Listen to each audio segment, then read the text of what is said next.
ఓం మహాగణాధిపతే నమ. ఓం గురుభ్యో నమ. ఓం శ్రీమాత్రే నమ.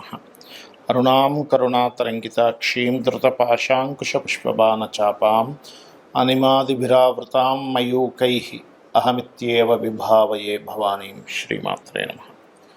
ప్రేక్షకులకి ఆ లలితాంబిక అమ్మవారి యొక్క అనుగ్రహం పరిపూర్ణంగా కలగాలని మనస్ఫూర్తిగా కోరుకుంటూ మనం ఈరోజు ఏ నక్షత్రాల్లో ఉన్నటువంటి వారికి ఆ యొక్క దోషం ఏర్పడుతుంది. సహజంగా మనం పంచాంగాలు చూసుకున్నాం, ఫలానా నక్షత్రం అండి ఫలానా పాదంలో పుట్టారు, మరి వీళ్ళకి దోషం అంట అని అనుకుంటూ ఉంటాం. అయితే అది ఎంతవరకు ఉంటుంది ఆ దోషం? కేవలం నక్షత్రాన్ని మాత్రమే చూసుకోవాలా? వాళ్ళ గుణగణాలని నక్షత్రంలో మేళవించి చూసుకోవాలా? అదేవిధంగా దానికి ఎటువంటి పరిహారం చేసుకుంటే బాగుంటుంది అనేటువంటి విషయాలు, మరియు దీంతో పాటు నక్షత్రం తెలియదండి కానీ నాకు ఏదో ప్రాబ్లం ఉంది, ఆ ప్రాబ్లంకి తగ్గట్టుగా మీరే పరిహారం చేసుకోవాలి అనే విషయాన్ని ఇప్పుడు మనం చెప్పుకుందాం. అయితే ఈ యొక్క అంశాలు చెప్తుంది నేనైనప్పటికీ కూడా చెప్పిస్తుంది సాక్షాత్ లలిత అమ్మవారిగా భావిస్తూ ఒక్కొక్క రాశి గురించి, నక్షత్రం గురించి మనం తెలుసుకుందాం. మకర రాశి, మకర రాశిలో ఉండే నక్షత్రాలు కనుక చూసుకుంటే ఇక్కడ ఈ మనం ఇందాక ధనస్సు రాశిలో ఉత్తర నక్షత్రం ఒకటో పాదం ఉంటుంది, ఉత్తరాషాఢ నక్షత్రంలో అనుకున్నాము. ఇది ఉత్తరాషాఢ నక్షత్రానికి మొదటి పాదానికి ఎటువంటి దోషం లేదు. 2, 3, 4 పాదాలకు కూడా చూసుకుంటే 2, 3, 4 పాదాలు కూడా ఎటువంటి ఇబ్బంది లేదండి. కాకపోతే ఉత్తరాషాఢ నక్షత్రంలో పుట్టినప్పుడు ఏమవుతుంటుందంటే కొంత వీళ్ళకి ఎలా కమాండ్ చేయాలి, ఈ పనిని ఎలా సాధించాలి అనే లక్షణాలు బాగుంటాయి. అంటే ఈ వర్క్ని నేను ఏ రూట్లో వెళ్తే నేను సాధించగలను అనేది మనస్కారకుడు దశమ స్థానంలో ఉంటుంది. కాకపోతే కాస్త తండ్రికి కొంచెం అవమానాలు ఇవి కూడా ఎదురవుతాయి ఉత్తరాషాఢ నక్షత్రంలో. కాకపోతే ఇది ఎక్కడ ఏంటి అంటే తండ్రి కారకుడైన సన్ బాగున్నాడు, 9th హౌస్ బాగుందంటే అవి మళ్ళీ నల్లిఫై అయిపోతాయి. అలాగే శ్రవణ నక్షత్రంలో పుట్టారు. ఉత్తరాషాఢ నక్షత్రం వల్ల సూర్య ఆరాధన చేయడం చాలా మంచిది. సూర్య నమస్కారాలు సూర్యుడికి అందరూ చేయాలి కాబట్టి వీళ్ళు ప్రత్యేకంగా చేసుకోవాలి. మెడిటేషన్లో కూడా సూర్య భగవాను ఆరాధించాలి. ఇక శ్రవణ నక్షత్రం 4 పాదాలు కూడా ఎటువంటి దోషము లేదండి. మరి దానికి ఏమిటి అంటే కొంచెం వీళ్ళకి మెడిటేషన్ ఎక్కువగా వెంకటేశ్వర స్వామిని ఎంత ధ్యానం చేసుకుంటే అంత బాగుంటుంది వీరికి. అలాగే వీళ్ళు కూడా కొంచెం లైఫ్లో అప్ అండ్ డౌన్స్ చూడటము, కొన్ని నిందలు అనుభవించి ఒక స్టేజ్కి వెళ్ళడం జరుగుతూ ఉంటుంది. అదేవిధంగా ధనిష్ట 1, 2 పాదాలు ఉంటాయి. ధనిష్ట నక్షత్రం వారికి మొండి పట్టుదల ఎక్కువగా ఉంటుంది. అంటే నేను ఎలాగైనా సాధించాలి, స్ట్రాంగ్ డెసిషన్స్ తీసుకుంటారు.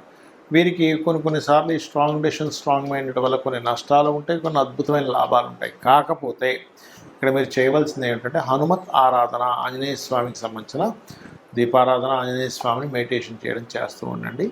ఈ రాశిలో పుట్టిన వారికి ఏ పాదాలైనా సరే, ఏ నక్షత్రమైనా సరే ఎటువంటి దోషము లేదు. చాలామందికి ఈ యొక్క గండంలో పుట్టాము కదా, ఇది ఎప్పటి వరకు ఉంటుందని సందేహం కలుగుతూ ఉంటుంది. చిన్నప్పుడు మాత్రమే ఉంటుందండి. 12 సంవత్సరాల లోపల మాత్రమే ఈ నక్షత్ర గండం అనేటువంటిది నడుస్తూ ఉంటుంది. అందులో కూడా శిశువుకైతే శిశు సంబంధించినటువంటిది అంటే ఏంటి, లగ్నం పాడైనటువంటి మహాదశలు రావాలి. అంటే లగ్నం మీద పాపగ్రహ సంచారము, లగ్నాధిపతి వెళ్ళి పాపగ్రహాలతో కూడి ఉన్నటువంటి మహాదశ అంతర్దశలు రావడం, దానికి గోచారం అనుకూలించినప్పుడు మాత్రమే చిన్నతనంలో అనారోగ్యంతో బాధపడతారు. దానికి నక్షత్ర శాంతి మరియు అదేవిధంగా ఆ గ్రహశాంతి, నక్షత్ర గ్రహశాంతులు, శివాభిషేకం చేసుకోవడము, ఇంట్లో ఏదైనా పారాయణం చేయడము, చండీ పారాయణం లాంటివి చేసుకుంటే క్లియర్ అయిపోతుంది. పెద్ద అయిపోయిన తర్వాత మీరు దాని గురించి ఏమిటి 1% కూడా పనిచేయదు, గుర్తుపెట్టుకోండి. ఇక తల్లికి తండ్రికి అన్నారనుకోండి, ఇందాక నేను చెప్పినట్టుగా చంద్రుడు పాడవాలి, రవి పాడవాలి తల్లిదండ్రి అయితే, అప్పుడు వాళ్ళకి సంబంధించిన దానము శాంతి చేసుకుంటే అక్కడ క్లోజ్ అయిపోతుంది. దాని గురించి జీవితాంతం మీరు బాధపడుతూ ఆలోచించాల్సిన అవసరం లేదు.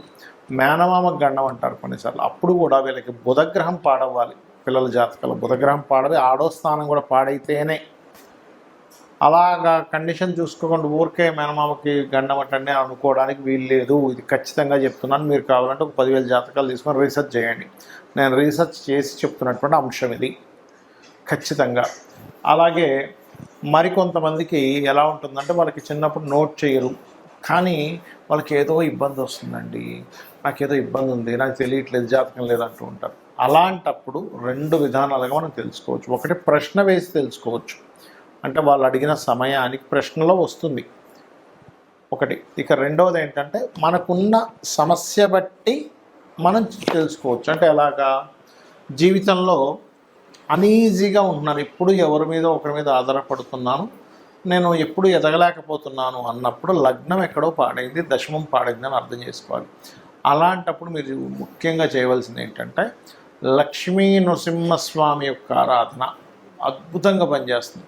అది మీకు లగ్నమా రాస ఏమక్కర్లేదు, లేదా హనుమత్ ఆరాధన మీకు ఖచ్చితంగా ఒక స్టేజ్కి తీసుకెళ్తారు స్వామివారు. కాకపోతే నమ్మకంగా చేసుకోండి. ఇక రెండవది ఏమంటే నాకు ఫైనాన్షియల్గా చాలా ఇబ్బంది ఉందండి అంటే, మీకు కనుక జాతకం తెలిస్తే, మీ జాతకం ఉంటే కనుక 2వ భావం ఎలా ఉందో చూసుకోవాలి. 2వ భావాన్ని ఏ గ్రహాలు కవలించున్నాయి, ఏ గ్రహాల మధ్య ఉంది, పాపకట్టెల్లో ఉందా, లేకపోతే దానికి వ్యతిరేకమైనటువంటి మహాదశా ఫలితాలు జరుగుతున్నాయి చూసుకోవాలి. అలాంటప్పుడు లలితా సహస్రనామాల్లో చక్కగా మీరు ఓం సంపత్కరీ సమారూఢ సింధుర వ్రజసేవితాయ ఏ నమః అనుకోవచ్చు. అదేవిధంగా ఓం ధర్మాధ్యక్ష ధనాధ్యక్ష ధనధాన్య వివర్ధనీయే నమః చదువుకోవచ్చు. అలా కాదండి, కొంతమంది అంటుంటారు ఏమండి మాకు అన్నదమ్ములతోని అక్క చెల్లెలతోనే నా జీవితం అంతా పాడైపోయింది, మరి ఇప్పుడు ఎలాగా, నాకు వాళ్ళ నుంచి ఇంక విముక్తి కలగదా. ఇక్కడ మనం అర్థం చేసుకోవాల్సింది ఏమిటంటే అసలు వీళ్ళతో ఎందుకు వస్తుంది గొడవ, పూర్వజన్మల నుంచి వస్తున్నటువంటి వాసన అది. పూర్వజన్మల్లో మీరు ఇబ్బంది పెట్టి ఉంటారు వాళ్ళని, అందుకని ఇప్పుడు ఈ జన్మలో వారు మిమ్మల్ని ఇబ్బంది పెడుతున్నారనే విషయాన్ని అర్థం చేసుకొని వాళ్ళతో మొట్టమొదటిగా చేసుకోవాల్సిన రెమెడీ ఏంటంటే మీరు ఫస్ట్ గొడవలు మానేయాలి. చేస్తున్నా కొద్దీ జన్మలు వెళ్తూ ఉంటుంది, గుర్తుపెట్టుకోండి. అలాంటప్పుడు మీరు ఓం కర్పూర వీటి కామోద సమాకర్ష దిగంతర లేదా ఓం కనకాంగద కేయూర కమనీయ భుజాన్విత, ఇది మీకు ఏదైనా ఒక పని చేయాలంటే భయం వేస్తున్నప్పుడు కూడా జరుగుతూ ఉంటుంది. ఇక విద్య అబ్బదు కొంతమందికి.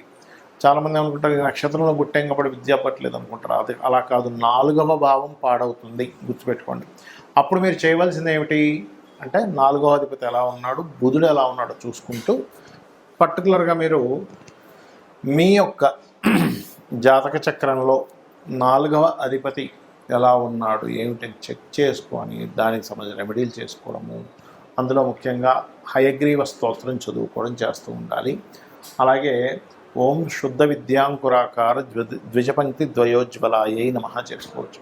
ఇక సంతానం లేదు, కొంతమందికి సర్పదోషాలు ఉంటాయి, దానివల్ల అవ్వదు, దానికి ఏమి కంగారు పడకుండా దత్తాత్రేయుడిని దిగంబర శ్రీపాదవల్లభ దిగంబర. అప్పులు ఎక్కువగా ఉన్నాయండి, అపర్ణాయై నమః. వివాహం అవ్వట్లేదండి, ఓం కామేశబద్ధ మాంగళ్య సూత్ర శోభిత కందర నమః చూసుకుంటూ 7వ స్థానం ఎలా ఉందో చూడాలి. అప్పులు ఎక్కువగా ఉన్నాయంటే 6వ భావం ఎలా ఉందో చూడాలి. గండాలు ఎక్కువగా అవుతున్నాయి, ఇప్పుడు మనం అనుకున్నాం ఏ నక్షత్రానికి ఏ గండం అని. అలాంటప్పుడు మీరు చేయవలసింది ఏమిటి అంటే గండానికి కారకుడు ఎవరు, అష్టమాధిపతి.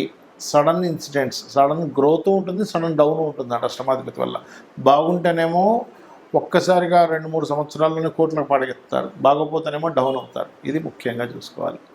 అలాగే భాగ్యం ఎప్పుడైనా గుర్తుపెట్టుకోండి, భాగ్యాధిపతి బాగున్నాడా ఇంక తిరుగులేదు, వాళ్ళ లైఫ్ భగవంతుడు దగ్గరుండి నడిపిస్తాడని అర్థం చేసుకోవాలి.